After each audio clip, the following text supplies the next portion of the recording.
The bells of Draveler told the night Prince Kaelen was born. They should have rung in joy, yet their sound was heavy, as if mourning a life that had only just begun. Thunder rolled across the skies, though no storm clouds gathered. The moon hung full and red, casting an airy glow across the kingdom. And when the infant drew his first breath, the torches in the grand hall guttered out, leaving only darkness. A prophecy was spoken that night. The royal seer, trembling, declared before the king and queen, "This child is cursed. His shadow will stretch across the realm, bringing ruin and despair. Only the starborn soul may bind his fate.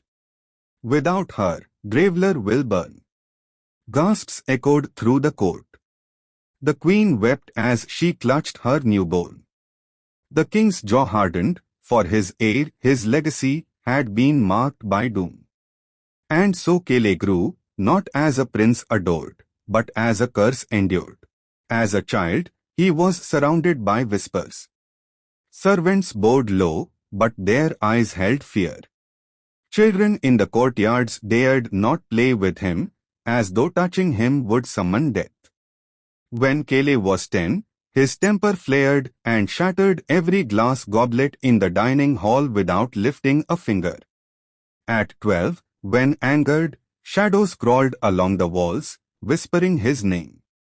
At 15, when a tutor struck him across the face for insolence, the man's heart stopped in his chest. The people called him the Shadow Prince. Kaelen wore the name like armor. Better feared than pitied. But beneath the steel mask, he longed for something he could never name. A freedom from destiny. A life unshackled by prophecy. Years passed, and Draveler bent beneath the weight of superstition. Farmers left offerings at crossroads to ward off the prince's curse. Mothers pressed charms into their children's palms when Kaelen rode through the streets. Priests muttered prayers as he passed. The king tried to mold him into a weapon, cold, ruthless, unyielding. "If you are cursed to bring ruin, then let that ruin fall on our enemies," his father declared.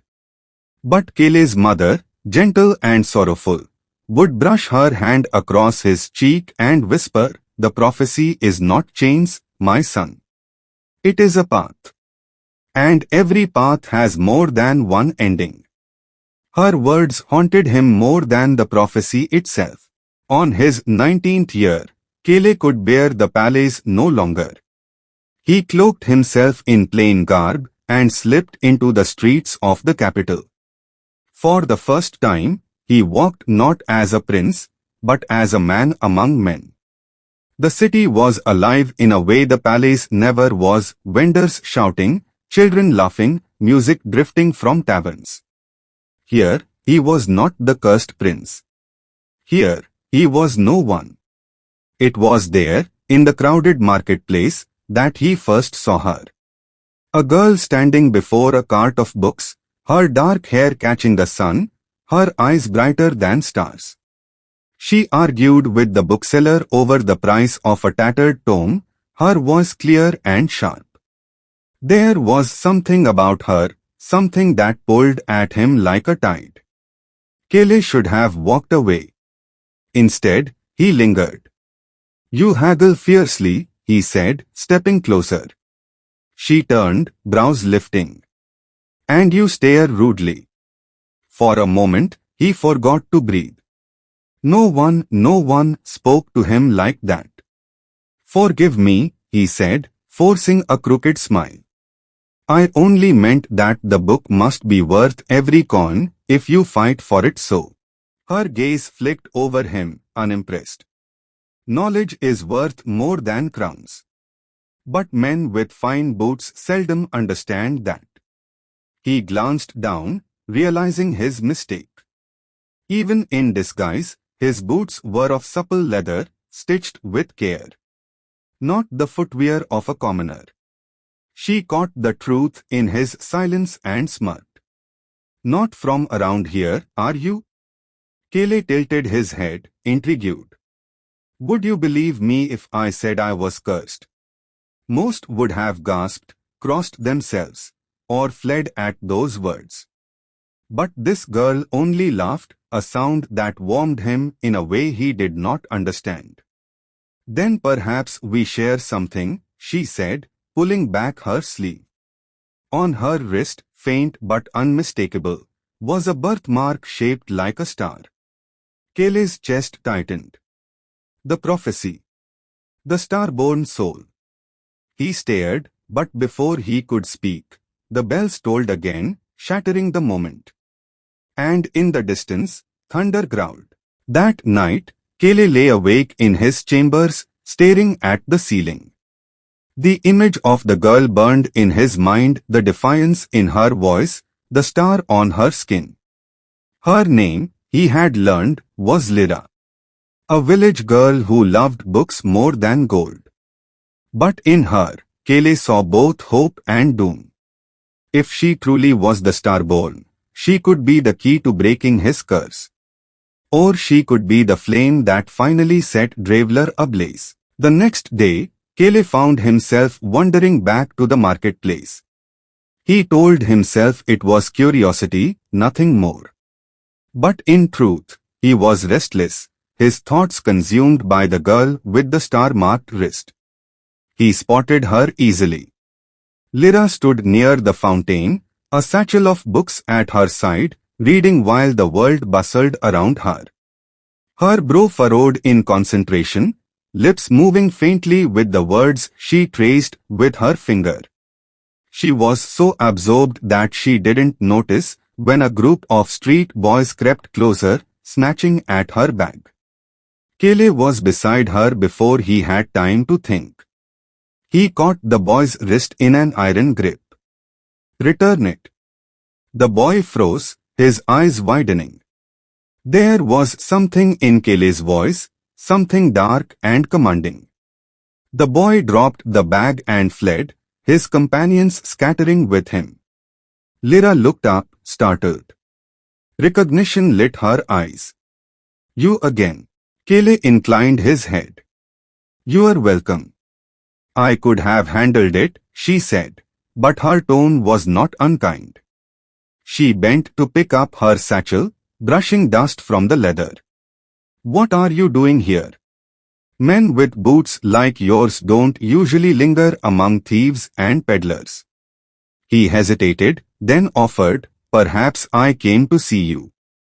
Her lips quirked, but her gaze was sharp. Careful. Flattery makes poor coin in this market. I meant it, he said, his voice lower now. There's something about you, Lyra. He let her name fall softly, as though tasting it. Her eyes flicked to his, narrowing.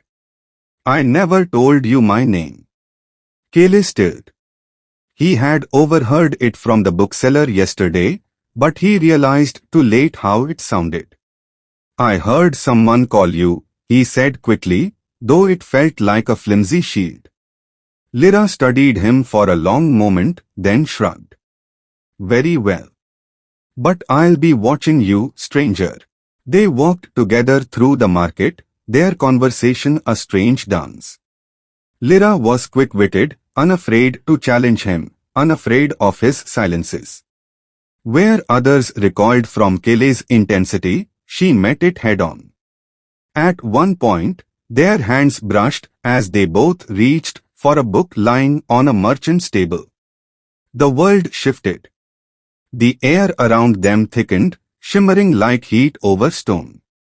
The sky above flared as if the stars themselves burned brighter, though it was midday. The merchant cried out, backing away, crossing himself. Kaelen snatched his hand back, his pulse thundering. Lyra's eyes widened, her face pale. What was that? She whispered. He forced a smile, though his heart twisted. Static from the storm, he lied. But inside, dread coiled tight. He had felt it, the bond. The prophecy stirring to life. That evening, Kaelen returned to the palace in turmoil. He tried to bury himself in sword drills, in lessons of statecraft, but his thoughts returned again and again to Lyra. When night fell, he climbed the tower balcony and gazed at the stars. They burned brighter than he had ever seen, wheeling in patterns that set his blood alight. The prophecy haunted him, only the starborn soul may bind his fate. Was Lyra truly the starborn? If so, she was his salvation or his destruction. Days passed, and Kaelen found himself unable to stay away. He returned to the market, sometimes only watching from the shadows as Lyra bartered for books, argued with sellers, or sat by the fountain to read. Each time, he felt drawn closer, like a moth to flame. And Lyra, though wary, began to soften.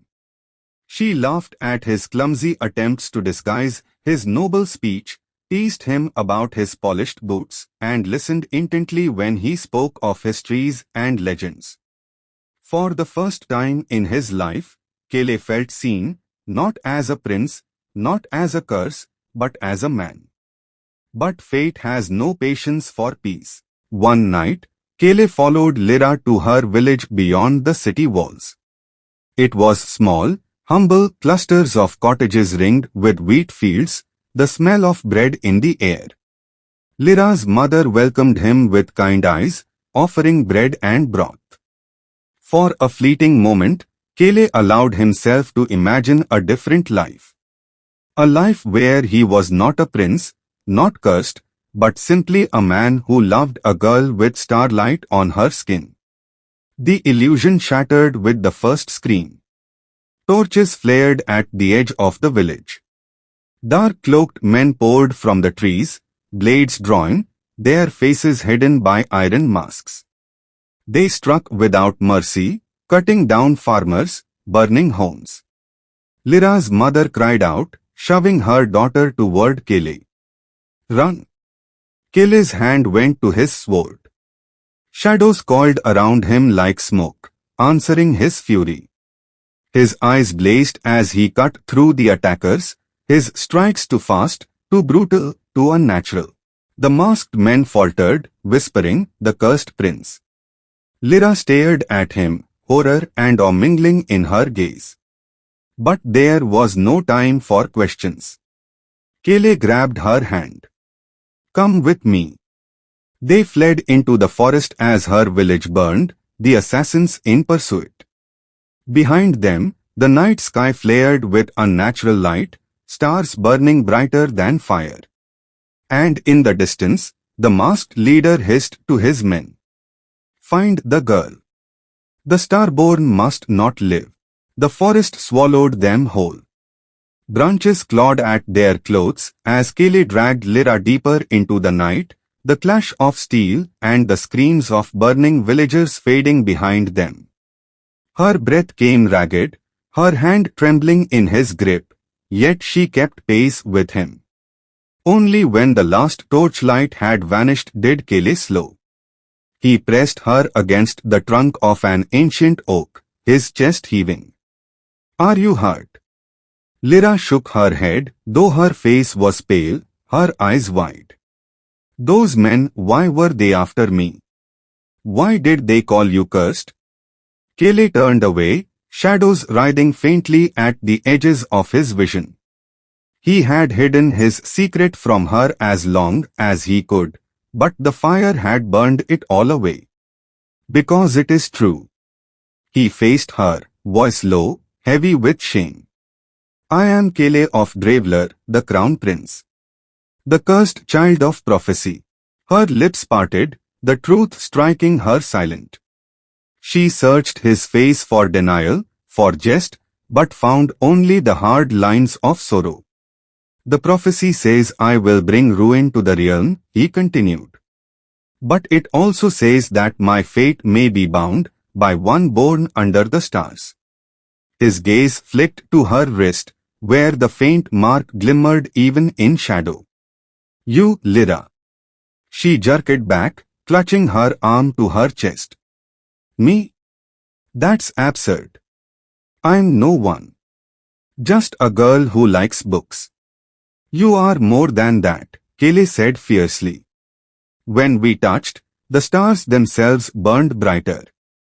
And those men, they came for you, not me. They know the prophecy too. Lyra shook her head, tears brimming. And if the prophecy is true, what then? What if being with you destroys everything? Kaelen's chest tightened. He had asked himself the same question 1,000 times. Then I will bear the ruin, not you. But I cannot, his voice broke, then steadied. I cannot walk away from you.